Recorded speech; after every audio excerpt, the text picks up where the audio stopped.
directed by Andy Muschietti and stars a whole mess of kids. I don't feel like saying their names right now. When children go missing in a small town, a group of kids link the disappearances to sightings of a supernatural clown. The film, obviously based off the book by Stephen King, is the second filmed adaptation of this story. Gotta be honest, I'm not the biggest fan of Stephen King in general.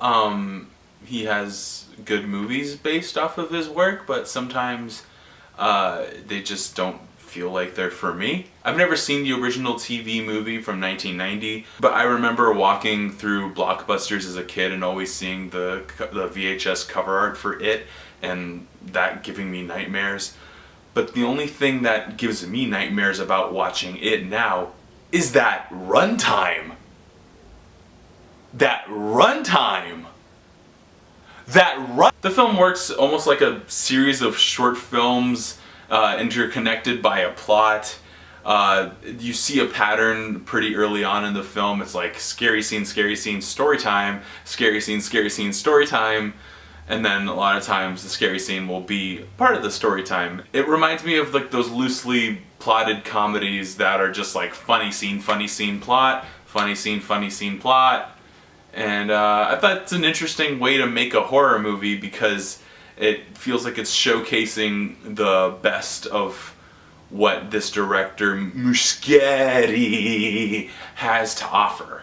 Yeah, it's repetitive at a certain point, but when you're delivering stellar visuals and genuine scary and compelling stuff to look at, it makes for entertaining time. What separates the plot of it from other supernatural horror movies is that they constantly remind you that the things that are happening aren't actually real, but it feels real in the moment. It's almost like being a kid and having to, oh my god, I just got it! I think it's a huge positive. The kids get physically hurt really badly and the adults ignore it, but I think that the movie's logic is placed in a scene where a room gets covered in blood and the dad walks in and he's just like, I don't see anything. It feels like these things might not actually be happening in real life, but at least to these kids, it's real and they're gonna treat it like it's real until it goes away. Speaking of adults, there's maybe like 4 adult speaking roles in this movie, and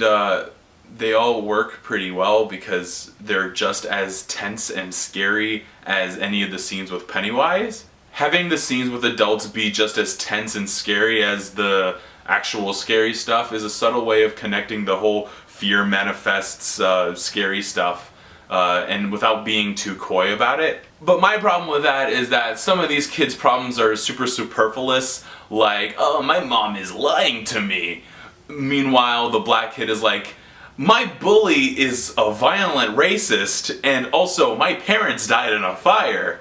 There's a really upsetting thing that gets revealed about Beverly that feels completely out of place in the drama of these kids' lives when there's another main character whose main problem is, man, this painting in my house sure is scary. Also, don't like these kids. They're fine actors, they're good in their roles, but my problem is that they're too smart for their own good. They feel like little adults. They made the Stranger Things kid into like Rocket Raccoon, just always cracking wise at every single moment, always making a joke about another kid's mom. Kids aren't supposed to be this sharp and witty. When I was their age, I would repeat a joke 5 times to everybody so I made sure everybody got the joke. The runtime is scary. I think a real linchpin moment for me was that first scene with Pennywise. As he speaks with Georgie through the sewer, you believe a child might fall under the con man trappings of this clown, and that's all credited to Bill Skarsgård and Jackson Robert Scott's performances. These two make it super believable and kind of like make the movie work in a certain way that doesn't make me laugh whenever I see Pennywise's mouth turn xenomorph.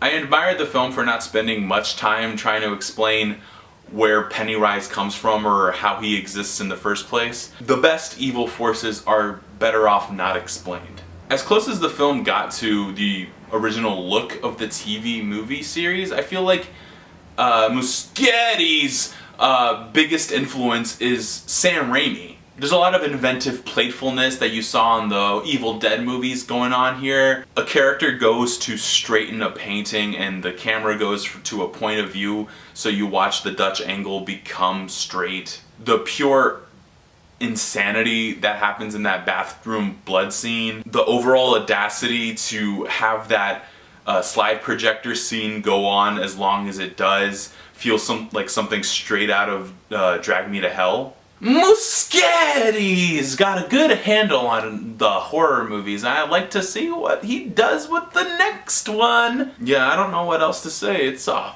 fun time at the movies. But yeah, other than that, it's not like nothing too special, and it's also nothing that's gonna blow you away, but it's fun, and I liked it. 3.5 stars. This is a big movie. This movie made a lot of money. That's crazy. Let's just talk about how much money this movie made. I didn't write this. This isn't like that. The end of my script is right there. This movie made a lot of money. $117 million opening weekend. Like, I'm not surprised, because it's funny how like scary clowns seem like something that like scares everybody. It's not like something that is so to a certain group. Like, it's not just young kids that are afraid of scary clowns. It's everybody. And I think that like nobody talks about how like horror movies affect like urban audiences.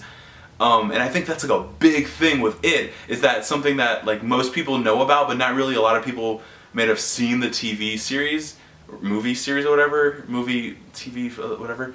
But, and it's like when you bring it out like this, everybody wants to go see this fucking scary clown movie. And I just can't believe that it made more than like a Marvel movie does opening weekend. It made more.